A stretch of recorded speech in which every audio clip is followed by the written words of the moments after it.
आज हम शुरू करने जा रहे हैं ज्योग्राफी 12th क्लास एनसीईआरटी का थर्ड चैप्टर ह्यूमन डेवलपमेंट। इससे पहले हमने 2 चैप्टर कवर कर लिए, आप वो वीडियो देख सकते हैं। आज हम करते हैं ह्यूमन डेवलपमेंट। ह्यूमन डेवलपमेंट क्या है? बेसिकली ह्यूमन डेवलपमेंट जानने से पहले आपको ये पता होना चाहिए ग्रोथ और डेवलपमेंट। अगर किसी कंट्री में ग्रोथ हो रही है तो क्या हम कह सकते हैं कि उसकी ह्यूमन डेवलपमेंट हो रही है? नहीं। अगर मान लो किसी के पास पैसा बढ़ रहा है तो हम ये नहीं कह सकते कि उस आदमी की ह्यूमन डेवलपमेंट हो रही है कि नहीं हो रही, क्योंकि ह्यूमन डेवलपमेंट के कुछ इंडिकेटर होते हैं। ह्यूमन डेवलपमेंट उन इंडिकेटर पे बेस निकाला जाता है कि अगर वो इंडिकेटर को कंप्लीट कर रहा है तो हम बोल सकते हैं कि किसी आदमी की ह्यूमन डेवलपमेंट हो रही है। अब मान लो हमारी देश की इकॉनमी बढ़ रही है, लेकिन हम ये नहीं कह सकते कि हमारे देश के लोगों की ह्यूमन डेवलपमेंट हो रही है या नहीं हो रही है। ठीक है, तो सबसे पहले आपको ह्यूमन डेवलपमेंट को, ये आपके लिए कुछ भी इतना कुछ नहीं दिया गया। यहाँ से जो आपका चैप्टर स्टार्ट होता है कि ह्यूमन डेवलपमेंट क्या है। ह्यूमन डेवलपमेंट हम किसको बोल सकते हैं? ह्यूमन डेवलपमेंट है एक प्रोसेस है enlarge the range of people's choices and increase the opportunity of education। मान लो एक आदमी है, उसके पास अच्छी एजुकेशन है, उसके पास अच्छी हेल्थ केयर है, उसकी इनकम बहुत अच्छी है, वो एम्पावरमेंट है, और जो हर एक जो एक ह्यूमन की चॉइस होती है ना, वो उसकी कंप्लीट हो रही है। उसके पास पॉलिटिकल फ्रीडम है, सोशल फ्रीडम है, इकोनॉमिक फ्रीडम है। तो वी कैन से कि उस आदमी की ह्यूमन डेवलपमेंट हो रही है। हम किसी कंट्री की ग्रोथ को देख के ये नहीं कह सकते कि किसी कंट्री की अगर ग्रोथ हो रही है, किसी कंट्री की इकोनॉमी बहुत अच्छी है, तो उनकी ह्यूमन डेवलपमेंट भी अच्छा होगा। नहीं, ह्यूमन डेवलपमेंट एक हर एस्पेक्ट से देखी जाती है। एक आदमी के पास एजुकेशन अच्छी है, ऐसा नहीं है कि अगर एक आदमी की इनकम बहुत अच्छी है तो हम ये कह सकते हैं कि वो अपनी जो इनकम है वो हेल्थ फैसिलिटी पे अगर खर्च ही ना कर रहा हो, अगर वो स्पेंड ही ना कर रहा हो, अगर वो सेविंग पे लेके जा रहा हो, तो हम वो फिर उसका तो हेल्थ अच्छा नहीं होगा। तो हम उसका जो एक बहुत इंपॉर्टेंट इंडिकेटर होता है ह्यूमन डेवलपमेंट का कि एक आदमी की हेल्थ बहुत अच्छी होनी चाहिए, तो फिर हम नहीं कह सकते कि उसका ह्यूमन डेवलपमेंट हो रहा है। अब जो ह्यूमन डेवलपमेंट रिपोर्ट है, ये आपसे क्वेश्चन पूछा जा सकता है कि ह्यूमन डेवलपमेंट जो रिपोर्ट है, वर्ल्ड की ह्यूमन डेवलपमेंट रिपोर्ट सबसे पहले 1990 में रिलीज करी गई थी। यूनाइटेड नेशन डेवलपमेंट प्रोग्राम ने रिलीज की थी। ये क्वेश्चन पूछा जा सकता है कि ह्यूमन डेवलपमेंट रिपोर्ट जो पहले आई थी, वर्ल्ड ह्यूमन डेवलपमेंट रिपोर्ट, वो किसने रिलीज की थी? 1990 में रिलीज की गई थी। Human United Nation Development Programme ने रिलीज की थी। इस रिपोर्ट के तहत कुछ इंडिकेटर बताए गए थे कि अगर ये इंडिकेटर एक कंट्री में एक आदमी को मिल रहे हैं तो हम कह सकते हैं कि एक पर्सन की ह्यूमन डेवलपमेंट हो रही है। अब जो ग्रोथ और डेवलपमेंट, ह्यूमन डेवलपमेंट है, ग्रोथ क्या होता है? ग्रोथ एक क्वांटिटेटिव प्रोसेस होता है जिसमें हम, जैसे हम बोलते हैं ना, जीडीपी है। जीडीपी और जीएनपी क्या होता है? जीडीपी एक कंट्री में, हमारे जैसे इंडिया है, हमारे इंडिया में कितने गुड्स एंड सर्विसेज प्रोड्यूस हुई है, हमारी कंट्री की ओवरऑल इनकम देखी जाती है। अगर ये ओवरऑल इनकम अच्छी है तो हम बोल सकते हैं कि हमारे देश की जीडीपी अच्छी है। लेकिन हम ये नहीं कह सकते कि अगर वो इनकम है, ऐसा भी तो हो सकता है कि वो इनकम कुछ ही लोगों के हाथ में हो, वो पैसा कुछ ही लोगों के हाथ में हो, तो जीडीपी से हम ये नहीं कह सकते कि ह्यूमन डेवलपमेंट होगा। लेकिन वहीं अगर हम जीएनपी लेते हैं, ग्रॉस नेशनल प्रोडक्ट देखते हैं, आगे हम देखेंगे, तो उसमें क्या देखा जाता है? Per capita income. एक आदमी, एक इंडिविजुअल के हाथ में कितना पैसा है, वो खर्च कर रहा है, उस पैसे को स्पेंड कर रहा है किस किस एजुकेशन पे खर्च कर रहा है, हेल्थ पे खर्च कर रहा है, तो वी कैन से कि एक आदमी की ह्यूमन डेवलपमेंट हो रही है। तो ह्यूमन डेवलपमेंट रिपोर्ट सबसे पहले यूनाइटेड नेशन डेवलपमेंट प्रोग्राम ने रिलीज की थी 1990 में। वर्ल्ड की रिपोर्ट थी ये, ठीक है।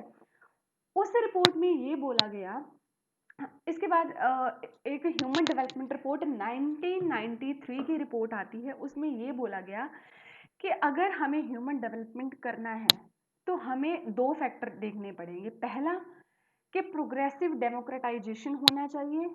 मतलब क्या होता है प्रोग्रेसिव डेमोक्रेटाइजेशन में? देखो, आप अगर कोई भी डेवलपमेंट लेके आते हो, कोई भी डेवलपमेंट होगी, तो आप ह्यूमन को सेंटर में रख के डेवलपमेंट कीजिए। अगर वो डेवलपमेंट कर रहे हो ना, तो उसके एक्सेस हर एक पर्सन तक होनी चाहिए। क्यों ऐसा बोला गया? क्योंकि देखिए, अगर हमारे देश में डेवलपमेंट हो रही है तो उस डेवलपमेंट के पॉजिटिव भी होता है और नेगेटिव भी होता है। एक साइड पे डेवलपमेंट कुछ लोगों के लिए बहुत अच्छी अपॉर्चुनिटी लेके आती है, तो वही साइड कुछ लोग के लिए वो अपॉर्चुनिटी, उस अपॉर्चुनिटी को अचीव नहीं कर पाते और वो और नीचे चले जाते हैं और उनको बिल्कुल ही कुछ नहीं मिलता। तो अपॉर्चुनिटी के दोनों ही साइड होते हैं, नेगेटिव डेवलपमेंट के नेगेटिव और पॉजिटिव। इसीलिए इस रिपोर्ट में बोला गया था कि प्रोग्रेसिव डेमोक्रेटाइजेशन होना चाहिए, मतलब गवर्नमेंट अगर जो भी डेवलपमेंट कर रही है तो उस डेवलपमेंट को लोगों को सेंटर में रख के करना चाहिए, ताकि हर एक की अप्रोच हो उस डेवलपमेंट तक। ऐसा नहीं कि लोगों की, कुछ ही लोगों की अप्रोच हो उस डेवलपमेंट तक, ऐसा नहीं होना चाहिए। दूसरा उन्होंने बोला था कि empowerment, increase empowerment of people. जो सबसे एम्पावरमेंट का इंपॉर्टेंट इंडिकेटर होता है उसको एजुकेशन बोल सकते हैं। अगर एक आदमी के पास बहुत अच्छी एजुकेशन है, वो गरीबी वो अच्छा पढ़े लिखेगा, इनकम अच्छी होगी, उसकी एम्प्लॉयमेंट मिलेगी। अगर इनकम अच्छी होगी, हेल्थ पे हेल्थ उसकी बहुत अच्छी होगी क्योंकि हेल्थ पे वो खर्च करेगा। तो एक एम्पावरमेंट होनी चाहिए, फ्रीडम होनी चाहिए लोगों के पास, उनकी जो कैपेबिलिटी है उनको यूज़ करने का उनको एक अपॉर्चुनिटी मिलनी चाहिए। तो इन जो 1993 की रिपोर्ट थी उसमें ये बोला गया था कि जो ह्यूमन डेवलपमेंट रिपोर्ट है, दो इंडिकेटर ये तो होने चाहिए, प्रोग्रेसिव डेमोक्रेटाइजेशन, जो डेवलपमेंट हो वो सेंटर, लोगों को सेंटर में रखो, फिर डेवलपमेंट करो। ऐसा नहीं कि लोगों को माना नहीं गया और आप डेवलपमेंट किए जा रहे हो। तो सबके लिए एक्सेसिबल होनी चाहिए वो डेवलपमेंट। दूसरा बोला या गया एम्पावरमेंट। अब जो ह्यूमन डेवलपमेंट रिपोर्ट है इंडिया की, ये पूछा जा सकता है कि ह्यूमन डेवलपमेंट इंडेक्स कौन निकालता है, तो यूनाइटेड नेशन डेवलपमेंट प्रोग्राम। ये 2016 की रिपोर्ट है। आपको तो अभी जो ये में चल रहा होता है तब की रिपोर्ट देखनी होती है कि तब इंडिया की जो रैंक है वो क्या है। ये 2016 के अकॉर्डिंग इंडिया की जो रैंक थी वो 131 थी। तो human development index, this is very very important, कौन निकालता है, यूनाइटेड नेशन डेवलपमेंट प्रोग्राम। आगे इस रिपोर्ट में बताया गया था कि अब ठीक है, आप बोल रहे हो कि ह्यूमन डेवलपमेंट के कुछ इंडिकेटर होते हैं, वो इंडिकेटर कौन कौन से होते हैं वो भी तो बताया होना चाहिए। तो वो इंडिकेटर के बारे में हम बात करते हैं। देखो, जो इसी 12th क्लास के एनसीईआरटी का एक और पार्ट है ज्योग्राफी की बुक का, उसमें भी एक चैप्टर दिया गया है ह्यूमन डेवलपमेंट। उसमें भी इंडिकेटर्स की बात की गई है कि ह्यूमन डेवलपमेंट अगर हमने देखना है तो कौन कौन से इंडिकेटर देखे जाएंगे। इस बुक में जो हमने स्टार्ट किया, इस बुक में 3 इंडिकेटर की बात की गई है और जो बाकी के इंडिकेटर है दो तीन ही होंगे और वो हम दूसरी बुक में बात करेंगे। तो जो पहला इंडिकेटर है, very very important, that is economic attainment. देखो अब क्या है, मान लो हमारी कंट्री में रिसोर्सेज बहुत अच्छे हैं, रिसोर्सेज काफ़ी हैं, लेकिन रिसोर्सेज एक्सेसिबल सभी के लिए नहीं हैं। जो गरीब लोग हैं उनको मिल ही नहीं रहे रिसोर्सेज। अब अगर उनको रिसोर्सेज ही नहीं मिल रहे तो हम बोल सकते हैं कि उनकी ह्यूमन डेवलपमेंट हो रही नहीं। अगर आपने चेक करना है कि ह्यूमन डेवलपमेंट हो रहा है या नहीं हो रहा है, तो पहले आप इकोनॉमिक अटेनमेंट लेके चलिए कि किसी कंट्री में जो एक एक लोग हैं उसकी इनकम अच्छी है या नहीं है। ओवरऑल मत देखिए, आप जीडीपी को लेके मत चलिए। जीडीपी नहीं बताएगा कि ह्यूमन डेवलपमेंट हो रहा है कि नहीं हो रहा है। जैसे मैंने पहले भी बताया, जीडीपी हमें ओवरऑल इनकम के बारे में बता देगा, ये हमें नहीं बताएगा कि कंट्री के जो गरीब लोग हैं उनको मिला है कि नहीं मिला है, वो कुछ स्पेंड कर रहे हैं या नहीं कर रहे, उनके पास एजुकेशन है या नहीं है, वो नहीं बताएगा। जो जीएनपी होता है ना, ग्रॉस नेशनल प्रोडक्ट, वो पर कैपिटा इनकम के बारे में हमें बताता है। तो जिससे हमें पता चलता है कि लोगों के पास इनकम है। वो अगर इनकम, अगर एक आदमी की अच्छी इनकम है, वो सिर्फ इकोनॉमी में ही अपना कंट्रीब्यूशन नहीं करता, वो अपनी डेवलपमेंट भी करता है। अगर उसके पास अच्छा पैसा है, वो अच्छा हेल्थ पे खर्च करेगा, वो अपनी एजुकेशन पे अच्छा खर्च करेगा। अगर उसकी हेल्थ ही अच्छी है तो उसके जो काम करने की प्रोडक्टिविटी वो बढ़ जाएगी, ठीक है, इंक्रीज हो जाएगी।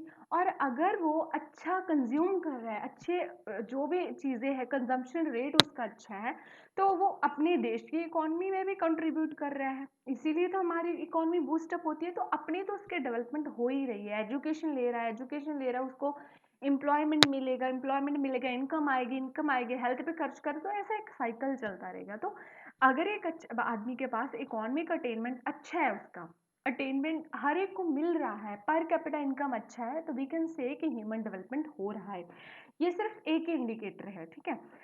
तो अब इंडिया का जो इकोनॉमिक अटेनमेंट है वो अच्छा है, ये इस फैक्ट से पता चलता है। जो परसेंटेज है पॉवर्टी की 2011 और 12 में अब के मुकाबले काफ़ी कम हुई है। जो लोग थे 2011 और 12 के अकॉर्डिंग, जो रूरल एरिया में 25% लोग गरीबी रेखा के नीचे थे, 13% अर्बन एरिया में, 21% होल कंट्री में। तो अभी जो ये रेशो है, जो परसेंटेज है, वो अभी कम हुई है और जो लोग हैं उनकी जो कंडीशन है वो अच्छी हुई है। जो स्टेट जैसे छत्तीसगढ़, झारखंड, मणिपुर, अरुणाचल प्रदेश, इन स्टेट में जो 30% लोग हैं वो पॉवर्टी लाइन के नीचे हैं। गुजरात, हरियाणा, जम्मू कश्मीर, इनमें 10 to 20% लोग हैं जो पॉवर्टी लाइन के नीचे। जो पंजाब, सिक्किम, हिमाचल प्रदेश, इन स्टेट की जो इनकम है अच्छी है, तो इनमें कुछ ही लोग हैं जो पॉवर्टी लाइन के नीचे हैं। ठीक है, इनकी इनकम अच्छी है, इनका एक्सपेंडिचर बहुत अच्छा है, हेल्थ पे बहुत अच्छा खर्च कर रहे हैं, तो इनका जो डेवलपमेंट है, काफ़ी डेवलपमेंट इंडेक्स इनका अच्छा है। ठीक है, यहाँ पे ये बताया गया कि जीडीपी है, जीडीपी कंट्री, जो किसी कंट्री की जीडीपी है, does not fully reflect the quality of life. ठीक है, क्वालिटी ऑफ लाइफ में के बारे में नहीं बताएगा कि एक पर्सन की क्वालिटी लाइफ अच्छी है या बुरी है, वो तो हमें सिर्फ क्वांटिटी बताएगा कि हाँ ओवरऑल कंट्री की इनकम बढ़ रही है। क्वालिटी एक बंदे की नहीं बताएगा कि उसके पास अच्छी हवा है, पानी है, खाना है, उसके पास एजुकेशन है, उसके पास एम्प्लॉयमेंट अपॉर्चुनिटी है या नहीं है, ये नहीं बताएगा। वो ओवरऑल बता देगा कि इसके पास है, कुछ लोगों के पास है, तो जिससे हमारा जो जीडीपी है वो बढ़ जाती है। अब दूसरा जो इंडिकेटर है हेल्थ। अब देखो, अगर किसी आदमी के पास हेल्थ अच्छी है, उसकी काम करने की प्रोडक्टिविटी बहुत अच्छी है, तो उसके पास अच्छा इनकम जनरेट होगा। और वो जैसे मैंने पहले भी बताया, वो कंट्री में ही कंट्रीब्यूट नहीं करेगा, वो अपनी भी डेवलपमेंट करेगा। तो हेल्दी लाइफस्टाइल जो है, हेल्दी लाइफ, ये एक सेकंड इंडिकेटर है। ये तीन इंपॉर्टेंट जो आज हम बात करने जा रहे हैं, ये बहुत इंपॉर्टेंट इंडिकेटर है जो हेल्थ डेवलपमेंट इंडेक्स को मेजर करती हैं। एग्जाम में ये क्वेश्चन पूछा जा सकता है कि ह्यूमन डेवलपमेंट इंडेक्स में कौन कौन से इंडिकेटर होते हैं जिनसे ह्यूमन डेवलपमेंट रिपोर्ट जो तैयार की जाती है। तो पहला इकोनॉमिक, पैसा किसी के पास कितना है, वो खर्च कर रहा है नहीं कर रहा। दूसरा हेल्दी लाइफस्टाइल, अब अगर किसी देश के जो लोग हैं वो बहुत हेल्दी है, तो उनका जो जीडीपी तो अच्छी होगी ही होगी, उनका पर कैपिटा, उनके जीएनपी बहुत अच्छा होगा।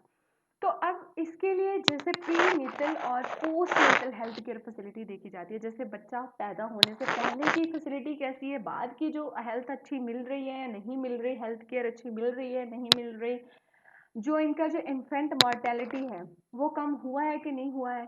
इन्फेंट मॉर्टेलिटी जैसे जो बच्चे जन्म लेते हैं उनकी डेथ हो जाती है, उनको बोला जाता है। एक जो बुजुर्ग हैं, ओल्ड एज होते हैं, बूढ़े लोग होते हैं, उनका जो हेल्थ केयर अच्छा है या नहीं है, लोगों का न्यूट्रिशन लेवल कैसा है। तो हेल्दी जो लाइफ है वो एक बहुत इंपॉर्टेंट इंडिकेटर है। जितने लोग हेल्दी होंगे उतना ही उनका ह्यूमन डेवलपमेंट इंडेक्स बहुत अच्छा होगा।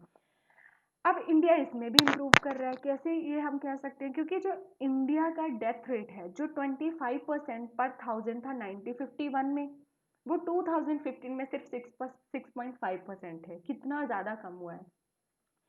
इन्फेंट मॉर्टेलिटी जो 148 पर थाउजेंड था 1951 में, वो 37 हुआ है 2015 में। मतलब जो बच्चों की डेथ हो रही थी जन्म के दौरान वो भी कम हुई है, और जो हमारा ये डेथ रेट था वो भी कम हुआ है। और जो लाइफ एक्सपेक्टेंसी थी जो पहले 37 ईयर्स थी, मतलब जो जीने की उम्र होती है वो पहले 37 थी, वो 66 हो चुकी है मेल के लिए। और जो ये है पहले 36 फीमेल के लिए थी, अब 70 हो चुकी है, जो 1951 और 2015 का डेटा ही दिखा रहा है। बर्थ रेट भी अच्छा जो हमारा है वो कम हुआ है। अगर बर्थ रेट का पहले 40 था तो अब 20 हो चुका है। तो यहाँ से हम कह सकते हैं कि अगर हमारी हेल्दी लाइफस्टाइल है इंडिया की, अगर किसी देश की हेल्दी लाइफस्टाइल है लोगों की, तो उसका ह्यूमन डेवलपमेंट बहुत अच्छा होगा। जो तीसरा इंडिकेटर है सोशल एम्पावरमेंट। अब अगर डेवलपमेंट करनी है तो फ्रीडम होना बहुत ज़रूरी है। फ्रीडम किन से, हंगर से, पोवर्टी से, सर्वेटिट्यूड से, बॉन्डेज से, इग्नोरेंस से, इलिटरेसी। इलिटरेसी तो बहुत इंपॉर्टेंट। देखो, अगर कोई आदमी पढ़ा लिखा नहीं होगा तो कैसे बोल सकते कि उसकी एम्पावरमेंट होगी, नहीं होगी। अब जो जो ये इंडिकेटर है, अगर लोग इनसे फ्री होंगे, हंगर से, पॉवर्टी से, सर्विट्यूड से और बॉन्डेज से, इग्नोरेंस से, इलिटरेसी से, पढ़े लिखे होंगे, जो गरीबी रेखा से ऊपर उठेंगे, तो उनका जो सोशल एम्पावरमेंट होगा, सोशल एम्पावरमेंट के लिए एजुकेशन बहुत अच्छा रोल अदा करती है। अब फ्रीडम किसको बोलते हैं? फ्रीडम होता है कि अगर देखो, freedom in the real sense of a term is possible only with the empowerment and participation of people in the exercise of their capability। अगर उनके पास कुछ करने की कैपेबिलिटी है, अगर हम उनको फ्रीडम दे रहे हैं कि यू कैन डू दैट, तो हम बोल सकते हैं कि इस देश में सोशल एम्पावरमेंट है, किसी तरह की कोई रिस्ट्रिक्शन नहीं है। ठीक है, अगर अपनी बंदा कैपेबिलिटी के अनुसार जो कर रहा है तो उसको बोला जाता है फ्रीडम। तो एजुकेशन इसमें बहुत अच्छा रोल अदा करती है। Literacy is the beginning of the access to such a world of knowledge and freedom. तो 3 इंडिकेटर हो गए। पहला, इकोनॉमिक पैसा अच्छा है, लाइफस्टाइल बहुत अच्छी है, सोशल एम्पावरमेंट, अगर जो लोग हैं उनके पास एजुकेशन अच्छा है, उनके पास किसी तरह की कोई रिस्ट्रिक्शन नहीं है, कोई इलिटरेसी नहीं है, फ्री फ्री है इन सब चीज़ों से, तो उनकी जो इनोवेशन पावर है वो भी इम्प्रूव होगी, तो उनका जो ह्यूमन डेवलपमेंट है वो भी अच्छा होगा। ये सब यही बताएगा। You can read now. अब human development index in India, जो स्टेट हैं जैसे केरला, उनका जो ह्यूमन डेवलपमेंट इंडेक्स है काफ़ी अच्छा है, क्योंकि उनकी हेल्थ भी बहुत अच्छी है, उनकी एजुकेशन बहुत अच्छी है, तो जो सोशल एम्पावरमेंट है, लोग बहुत पढ़े लिखे हैं, और जो ह्यूमन डेवलपमेंट है इंडेक्स इन स्टेट का बहुत अच्छा है, दिल्ली, हिमाचल प्रदेश, गोवा, पंजाब। लेकिन जो बिहार, उड़ीसा और छत्तीसगढ़ है, इनका जो लिटरेसी रेट है वो तो कम है ही, लेकिन जो इनकी ह्यूमन डेवलपमेंट इंडेक्स है वो भी बहुत कम है। अगर पूछा जाए, अगर आपसे कौन सी स्टेट है इंडिया के जिनका ह्यूमन डेवलपमेंट इंडेक्स बहुत अच्छा है, तो दिल्ली, हिमाचल प्रदेश, गोवा एंड पंजाब, किनका बहुत कम है? बिहार, उड़ीसा एंड छत्तीसगढ़। तो यहाँ पे यही बताया गया ह्यूमन डेवलपमेंट। अब जो लास्ट ये टॉपिक है कि पॉपुलेशन, एनवायरनमेंट और डेवलपमेंट में क्या रिलेशन होता है। तो जो हमारे महात्मा गांधी जी है, ये सब आप पढ़ सकते हो, बिल्कुल इजी लैंग्वेज में दिया गया, जो मैं बता रही हूँ उससे कुछ भी बाहर नहीं होगा। महात्मा गांधी जी ने ये कहा था कि मान लो पॉपुलेशन आपकी बढ़ती जा रही है, तो अगर पॉपुलेशन बढ़ती जा रही है, डेवलपमेंट हो रही है, तो इन्वायरमेंट के जो रिसोर्सेज है वो तो नहीं बढ़ रहे, वो तो रिस्ट्रिक्टेड ही है। अगर आबादी बढ़ रही है, डेवलपमेंट हो रही है, इंडस्ट्रियलाइजेशन हो रहा है, अर्बनाइजेशन हो रहा है, तो जो एनवायरनमेंट में रिसोर्सेज है उस पर बहुत ज़्यादा प्रेशर पड़ रहा है। ठीक है, बहुत ज़्यादा बर्डन पड़ रहा है। तो जो डेवलपमेंट हो रही है, पॉपुलेशन बढ़ रही है, वो तो बढ़ती जाएगी, लेकिन जो इन्वायरमेंट के रिसोर्सेज है वो एक दिन ख़त्म हो जाएंगे। तो इसके लिए हमें जो हमारे रिसोर्सेज है इन्वायरमेंट के, ये रहा, Mahatma Gandhi in the recent time advocate the reinforcement of the harmony and balance between the two. उन्होंने बोला है कि डेवलपमेंट और जो रिसोर्सेज है, हाँ डेवलपमेंट करो, लेकिन सस्टेनेबल डेवलपमेंट होनी चाहिए। एनवायरनमेंट को भी आप ध्यान पे रख के डेवलपमेंट करो, ऐसा नहीं एनवायरनमेंट को आप पोल्यूट किए जा रहे हो, नहीं, डेवलपमेंट होनी चाहिए, सस्टेनेबल डेवलपमेंट भी ज़रूरी है। ठीक है, और इसके जो दूसरा है कि हमारे जो एनवायरनमेंट और डेवलपमेंट दोनों ही एक कॉइन के दो सिक्के हैं। ठीक है, दोनों ही ज़रूरी है, लेकिन दोनों में बैलेंस बहुत ज़रूरी है, ये महात्मा गांधी जी ने कहा था। दूसरा जो हमारे थे रॉबर्ट माल्थस, उन्होंने भी यही सेम बोला था कि जो हमारे इन्वायरमेंट के रिसोर्सेज है, अगर आपने उनको यूज़ ऐसे ही अनलिमिटेड यूज़ किया, तो एक दिन ऐसा आएगा कि वो ख़त्म हो जाएंगे, जो हमारे लिए बिल्कुल अच्छा नहीं है। तो हमें इन रिसोर्सेज को और डेवलपमेंट के बीच में एक हार्मनी लेके चलना चाहिए, बैलेंस लेके चलना चाहिए। ऐसा नहीं कि हम एक जैसे बोलते हैं ना कि एक लिमिट से ज़्यादा यूज़ किए जा रहे हैं इन्वायरमेंट के रिसोर्सेज को, पॉपुलेशन बढ़ रही है लेकिन वो तो ख़त्म हो ही जाएंगे। तो इन्होंने जो रॉबर्ट माल्थस थे, उन्होंने भी यही बोला था कि हार्मनी, बैलेंस लेके चलिए। महात्मा गांधी ने भी यही बोला था। इसके लिए जो इनके व्यूज़ हैं, जैसे क्लब ऑफ रोम रिपोर्ट, ये बहुत इंपॉर्टेंट है, आपसे ये रिपोर्ट पूछी जा सकती है। क्लब ऑफ रोम रिपोर्ट कौन सी रिपोर्ट थी? Limit to growth, growth limit होनी चाहिए, 1972। फिर 1974 में एक बुक है small is beautiful, Schumacher की जो बुक थी। फिर एक रिपोर्ट आई अवर कॉमन फ्यूचर, 1987 में ब्रुटेड लैंड कमीशन ने ये रिपोर्ट रिलीज की थी। ये तो एजेंडा 21। इन्होंने एक रिपोर्ट ऑफ रियो कॉन्फ्रेंस 1993 में रिलीज की थी। तो इस चैप्टर में यही बताया गया था कि अगर डेवलपमेंट हो रही है तो आपको एनवायरनमेंट को भी ध्यान में रखना चाहिए, हमें सस्टेनेबल डेवलपमेंट करनी चाहिए, हमें एनवायरनमेंट को एक्सप्लॉइट नहीं करना है। ठीक है, तो this is all about the chapter about human development. Thank you.